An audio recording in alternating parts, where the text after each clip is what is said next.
Bonjour la France. What the fuck? Quoi de neuf, Bertrand? Rien de spécial. Ah Là, on est sur une fin de rhume. Tiens, d'ailleurs, ça me fait penser qu'il faut que j'envoie la feuille de soin. Fallait bien. super. Merci de me le rappeler. Non, Daphné. quand je vous demande quoi de neuf, ça veut dire quoi de neuf dans l'actu. Pardon, autant pour moi. Ceci dit, c'est plutôt logique, puisque je voyais pas trop l'intérêt pour nos auditeurs de raconter ma vie. Eh bien, ce matin, j'ai envie de vous faire rêver. Je vais vous parler du meilleur job au monde. Ah, Jusqu'ici, je pensais que le meilleur job du monde consistait à passer ses matinées aux côtés de la sémillante, pimpante et pétillante Daphné Burki. Mais à mon grand étonnement, j'ai découvert qu'il existe un métier encore mieux que le mien. Je vous avoue que j'ai eu un peu de mal à le croire, parce que la barre était déjà très haute. ouais, on arrête de failloter. Oh, ça va, Daphné, prenez-le comme un cadeau d'anniversaire. Ah, oui. bien placé. Non, on a rien du tout. Oui, c'est ça, c'est mon anniversaire. Bon, oui, voilà, c'est des choses qui arrivent quelquefois. C'est Personne des n'a choses qui font vous peur. là. Non, non. Bon, c'est quoi le meilleur job du monde? Eh bien, c'est celui de Jessica et Justin. Ah, Ils sont australiens. Ils ont respectivement 26 et 23 ans. Ils forment un très joli petit couple.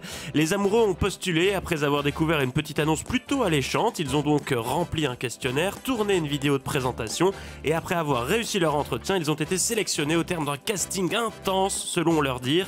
Pendant 2 semaines, ils ont parcouru les plus beaux hôtels d'Australie sans débourser le moindre dollar et même mieux, ils ont été payés pour faire ça. oui, donc ils bossent pour un guide touristique, quoi. C'est assez courant comme pratique. dis donc.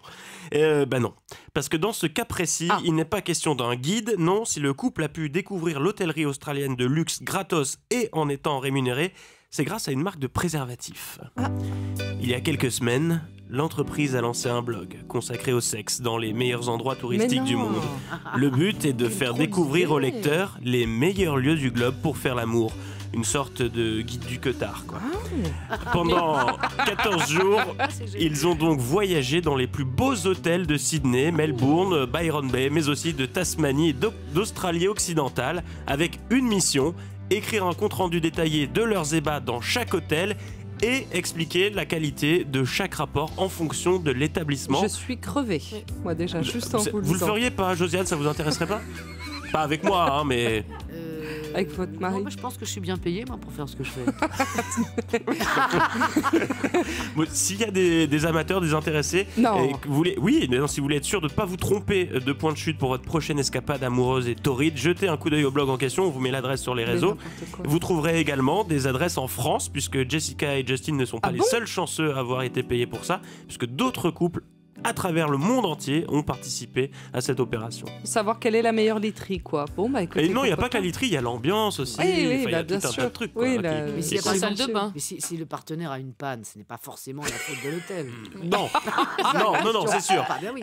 Bah, quoique, une vilaine déco, tout d'un coup, ça peut. Et là, hop là, et hop, c'est fini. Et ouais. C'est parti. Bon, bah, très bien, merci pour ce bon tuyau. Merci beaucoup. Allez, toute l'équipe est là. Josiane Balasco.